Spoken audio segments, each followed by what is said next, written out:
Hello and welcome back to my YouTube channel.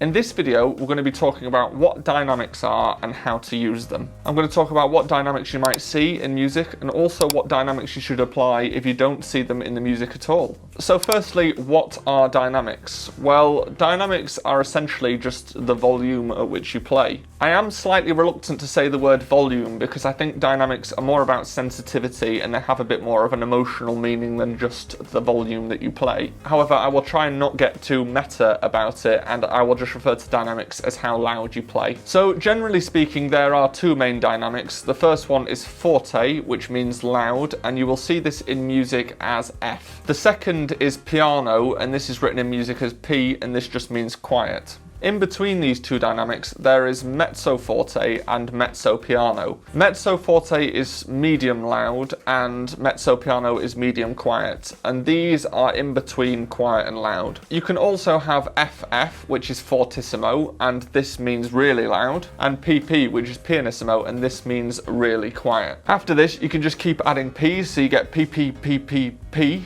and this would be really, really, really, really quiet, or FFFFFFF, and this would be very, very, very, very loud. Now you will see dynamics in most music, and that's why they are so important to learn, because most of the time it's not just your interpretation. You have to play and perform the dynamics that the composer or songwriter wanted you to play. Having said this, if you are playing modern popular music, you don't hear a lot of volume changes in modern music because the tracks are compressed so much that they just sound at the same volume. So if you are reading a piano version of a pop song, the likelihood is the dynamics won't be that vast. The other situation where there may not be dynamics, if you are playing music that's pre-1700 or around that area. So that's a lot of Baroque music, a lot of Bach, those kind of pieces. The reason for this is because the piano wasn't mainstream and didn't exist before the 1600s. So all keyboard music was written for harpsichords or organs, and the harpsichord in particular can't change volume. Not to dive into this too much, but the reason for this is because in the piano, a hammer hits some strings. So this means the harder you press a key, the harder the hammer hits the strings, and therefore the louder it is. In a harpsichord, the strings are plucked whenever you press a key,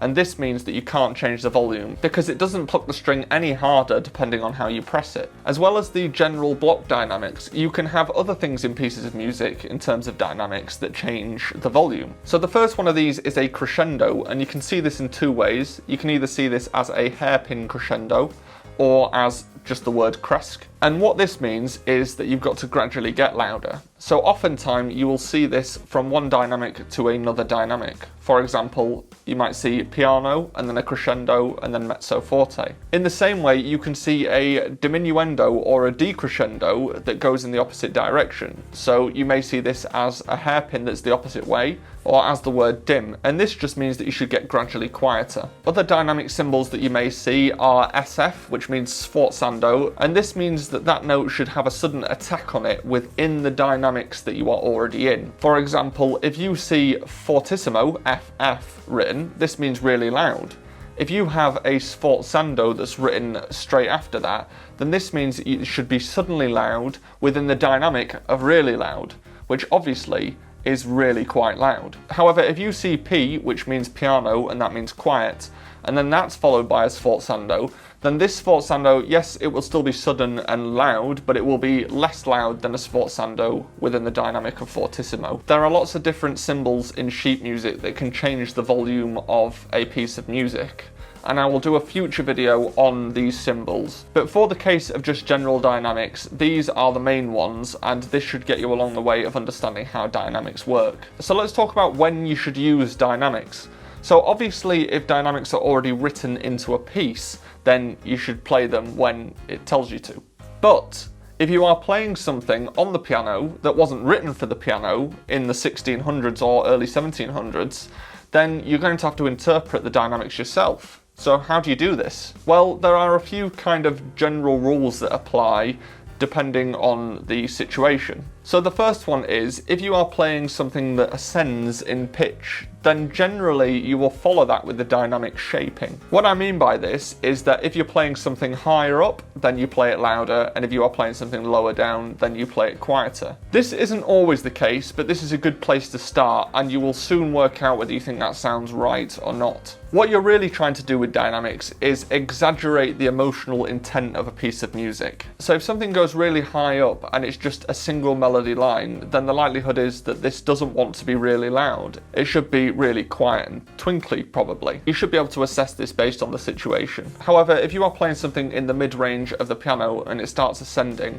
then this is usually a good indication that you're wanting to increase the emotional intent and the drama of the piece. This is similar if you have something that's down low in the piano. You might think that this needs to be really quiet, but actually you will find a lot of pieces where the low notes are used to create drama and a sense of suspense, in which case they might want to be louder. So as I said, it is kind of just a general rule. You've got to base dynamics not only on pitch, but also on the texture, how many notes you're playing at the same time, and those kind of things as well. Also, when you're playing an instrument, you don't just want to be adding dynamics in blocks. In a lot of piano music where the dynamics are written, you might find that you have 4 bars that are mezzo forte, and then you have another 4 bars that are piano. Yes, this means that the general dynamic for that section should be medium loud and then quiet, but it doesn't mean that you should just stick to that volume and that volume at a constant throughout that entire section. Generally, you should be following the contour of the melody, and you should be following the texture of the piece as well within that dynamic range. So if you are playing a piece of music that has dynamics written in, or if you are playing a piece of music that doesn't have dynamics written in, you should try and follow the contour of the melody, the texture of the piece, and any other signals in the music that might give you an idea about the dynamic range as well. The most important thing to know is that dynamics, yes, they are a volume, but they are more about how that affects the music and the emotional purpose of the music itself. If you are learning a piece of music, no matter what it is, if it's a pop song, a baroque song, a romantic song, a 20th century song, something that sounds completely bizarre or something that sounds really standard, you need to work out exactly what the piece is trying to say, and therefore what the dynamics should be based on that. More often than not, if there are dynamics written into the piece, they're usually something that you would have written in yourself anyway. And yes, occasionally you may come across a dynamic where you think that's not right,